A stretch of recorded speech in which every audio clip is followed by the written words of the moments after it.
Aprender algo novo, como música, pintura, dança ou até mesmo um idioma diferente, pode ser uma opção para garantir o bem-estar na terceira idade.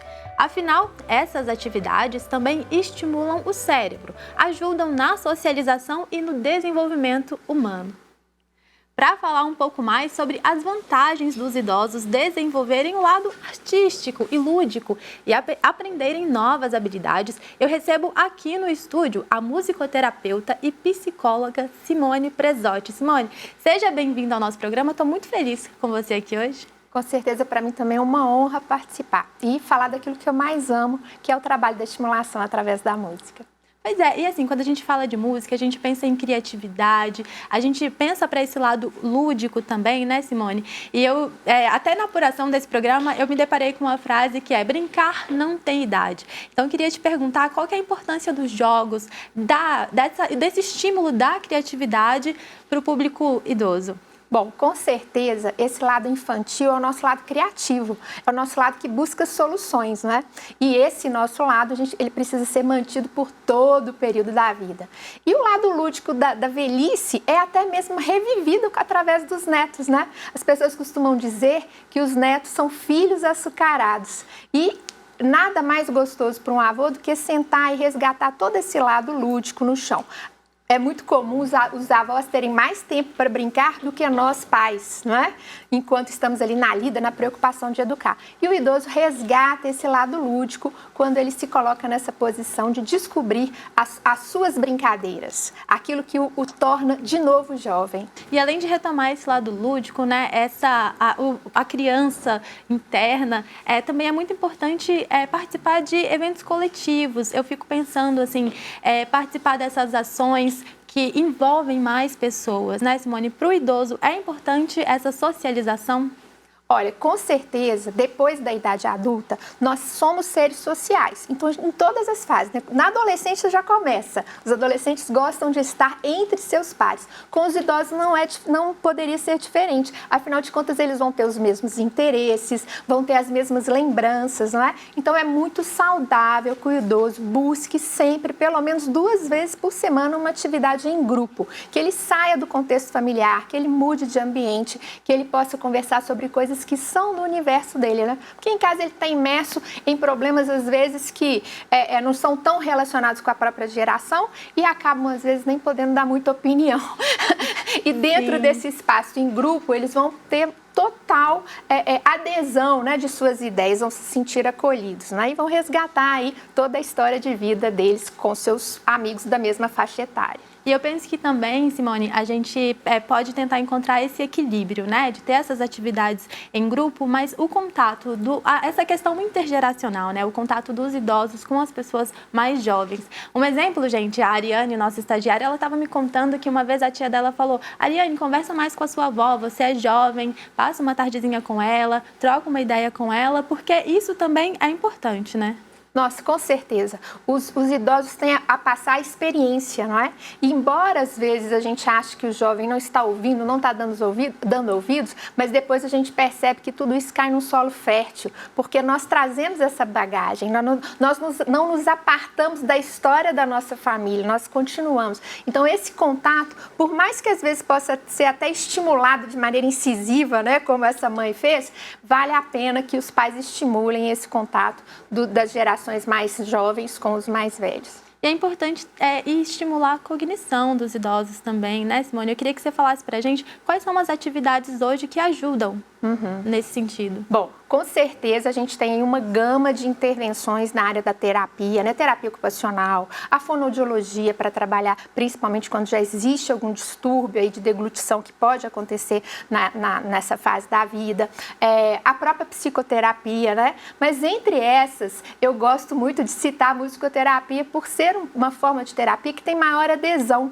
porque muitas vezes o idoso fica assim refratário, fica resistente a fazer uma intervenção que seja somente de cunho terapêutico. Mas quando entra a música, que traz toda essa questão do lúdico, né? Que traz toda essa questão da espontaneidade mesmo, né? Ele não se sente num processo terapêutico, ele se sente numa convivência intermediada pela música. Mas o tempo todo o profissional da musicoterapia vai estar tentando trabalhar as atividades importantes aí para manter a cognição e até mesmo buscar melhorar alguns aspectos. A gente tem também as atividades físicas, né? A prática, por exemplo, do yoga, várias intervenções são importantes. É legal o idoso buscar aquilo que ele tem interesse. Se ele já tem interesse em uma área, essa com certeza vai ser a melhor terapia, a melhor forma de terapia para este idoso. Agora, quando a gente tem um idoso que ele não tem muitos interesses, que a família não consegue oferecer nada que brilhe os olhos,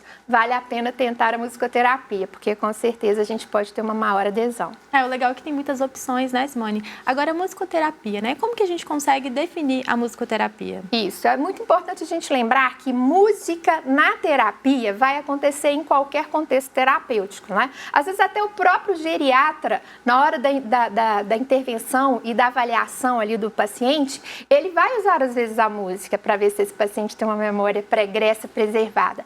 Mas a música na terapia é totalmente diferente da musicoterapia. A musicoterapia requer uma graduação específica, então a pessoa presta o Enem para se tornar um musicoterapeuta e cumpre 4 anos de faculdade, onde ele vai ter disciplinas da área da medicina, né? Anatomia, neuroanatomia, disciplinas da área da saúde e do desenvolvimento humano e também as disciplinas específicas da musicoterapia, que é a musicoterapia no idoso, musicoterapia na saúde geral, na infância e na adolescência. Então, a pessoa, para se tornar um musicoterapeuta, tanto pode fazer a graduação ou atualmente a pós-graduação para os demais profissionais que querem ter uma nova carreira. E a musicoterapia, como forma de atuar com o paciente, ela vai passar por todo o processo que é comum às demais terapias. Então, a gente avalia o paciente, faz uma anamnese, vê todo o quadro geral, no caso do idoso, se ele já tem algum comprometimento, se ele já traz alguma patologia do envelhecimento, né? Porque a gente tem que rever esse nosso conceito. Envelhecer é natural. Não necessariamente todo mundo que envelhece vai ter uma demência, vai ter um mal de Parkinson, vai ter uma doença de Corpus-Levy. A gente tem que mudar, quebrar esses paradigmas até a nosso favor, não é?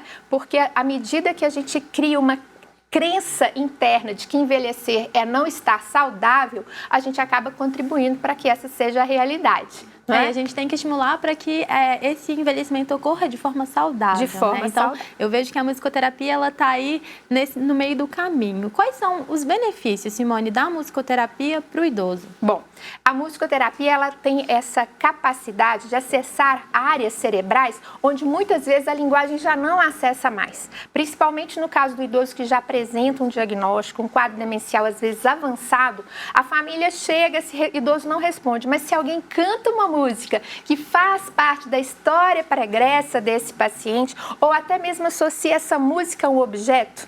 Eu vou dar um exemplo. Eu trabalhei com um idoso que já estava assim praticamente sem linguagem, sem start de linguagem. Ele chegava sentado e não conversava. E eu trazia músicas da época, do contexto dele. E um dia eu trouxe um laço de corda mesmo, uma corda dessas que a gente faz aí no interior, né, vaquejadas e tal, porque eu sabia que ele era fazendeiro e que ele gostava de fazer isso. E comecei a cantar O Menino da Porteira e dei para ele o objeto. Quando eu associei essas duas memórias, né, a memória tátil, a memória ali visual daquele objeto, daquilo que trazia uma história para ele, e comecei a cantar a música, ele começou a cantar comigo. Então foi uma hora da terapia que foi muito interessante. E a partir daí a gente começou a trazer todo esse contexto musical que gerava em torno desse tema, né? Então, a musicoterapia, ela acessa, às vezes, áreas cerebrais que, pela linguagem comum, você já não acessa mais, porque não tem um link com o afeto, não tem um link com a história daquele sujeito. Quando a gente pensa em memória de preservação, a nossa memória auditiva é a mais importante. Se a gente pensar que o homem, lá na época da pré-história, não era um animal ágil, não era um animal forte, se a audição não tivesse muito aguçada para ele sair antes que o predador tivesse no seu campo visual, a raça humana não teria chegado até aqui.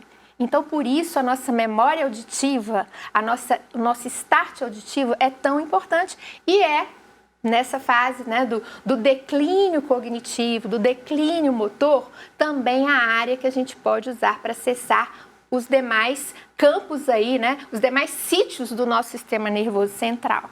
Agora, Simone, para o pessoal que está assistindo a gente conseguir visualizar melhor, como que é uma sessão de musicoterapia? Conta pra gente. Bom, a sessão de musicoterapia ela pode acontecer tanto de forma individual como em grupo, não é? Então, quando o paciente chega e busca o atendimento de musicoterapia, primeiro vai ser realizada uma anamnese com a família. A família vai trazer como é que é a questão desse idoso. A gente hoje tem vários idosos que têm a síndrome crepuscular. É aquela hora ali do passagem do dia para a noite, que fica um pouco tumultuado, né? Ele se desorganiza. A música pode ser uma ótima forma de auxiliar nesse momento, sem precisar nem sair de casa. Então, ter uma playlist, quando vai chegando essa hora, o idoso escutar as músicas que ele gosta, esse momento às vezes vai passar sem ele perceber. Então, a gente recebe o paciente, escuta a família para ver o quadro que esse paciente está apresentando naquele momento e quais são as demandas, não é? Hoje a gente sabe que a gente tem que fazer psicoeducação da família para lidar com o envelhecimento, principalmente quando existe uma patologia instaurada, porque atinge toda a família. A patologia, a demência não acarreta só o sofrimento para o idoso. Aliás, muitas vezes o idoso é o que menos sofre com o quadro de demência, por às vezes ele nem perceber. A família que carrega mais essa angústia, né, de se ver esquecida muitas vezes. Então, a gente faz essa anamnese, muitas vezes entra em contato com o geriatra para saber se esse paciente tem uma outra comorbidade, como, por exemplo, a epilepsia, que pode acontecer também associada ao Alzheimer. E aí a gente vai, depois dessa anamnese, a gente vai ter uma sessão com o idoso para termos a percepção dele, a partir dele mesmo. E aí sim a gente vai indicar se o atendimento pode ser individual, quando é necessário, né? Mas normalmente a gente opta pelo atendimento em grupo, justamente para favorecer essa convivência, oportunizar, né, essa troca entre os pares. Sim, inclusive a gente tem algumas imagens, né? Vamos assistir. A gente tem uma imagem de uma sessão, olha só. Inspira, expira.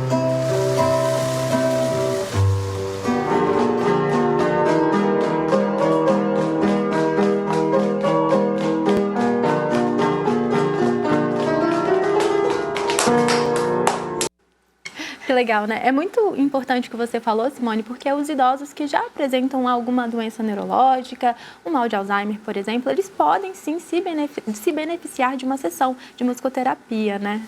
Com certeza, são os que mais vão se beneficiar. Muitas vezes os idosos que ainda estão aí no processo de manutenção de todas essas perdas comuns ao envelhecimento, mas não necessárias, ele tem outras formas que ele já pode estar utilizando, mas ele pode também buscar musicoterapia para fazer essa manutenção e pode, por exemplo, começar a estudar um instrumento, né? Quem teve o sonho, às vezes, a vida inteira de tocar um instrumento e não teve oportunidade, não teve tempo, não teve condições e, às vezes, agora na idade, na velhice, pode. Nessa hora, a musicoterapia pode auxiliar, embora ela não tenha o objetivo de ensinar música, o musicoterapeuta ele tem ali as habilidades necessárias para adaptar o método de aprendizagem ao atual quadro desse idoso, né? Muitas vezes um professor de música vai focar muito na estética e o musicoterapeuta vai poder auxiliar para que ele toque com poucos recursos a música que ele conseguiu, porque é importante ressaltar que o musicoterapeuta usa a música viva. Então, no consultório, vocês viram as imagens, tinha um piano tocando, não era uma música, era eu tocando ao piano, não é? Dando start musical para aquele movimento que tinha ali toda uma sequência melódica que o nosso cérebro capta essa sequência. Eu gosto muito de dar o exemplo, se eu faço pá, parará, pá, em casa, aqui no estúdio, né? Tem gente que só ouve e não precisa falar. Tem gente que ouve e tem a necessidade de completar. Isso já me mostra características do próprio indivíduo. E talvez tenha alguém que está esperando, que fica esperando ansioso que eu complete. Porque é importante para ele, não que seja completo, mas que eu complete. Então, se é o seu caso, pá, parará, pá, pá, pá. Pode ficar tranquilo em casa. Então, a gente vê que o uso da música viva, ali eu tocando com as idosas, daí eu estava ao piano, a cena não conseguiu mostrar, não tinha todas essas imagens, mas eu estava ao piano tocando com o espelho na minha frente e através desse espelho eu podia ver as idosas, então eu podia aumentar o andamento, eu podia diminuir o andamento. Né? Eu podia parar ali o pá, pararapá, era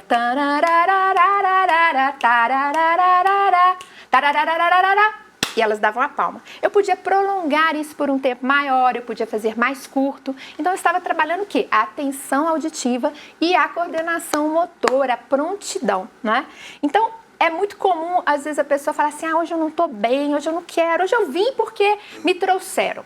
Mas quando ela chega lá, a música invade. A gente vê isso nos ancianatos, né? Nas casas de idosos.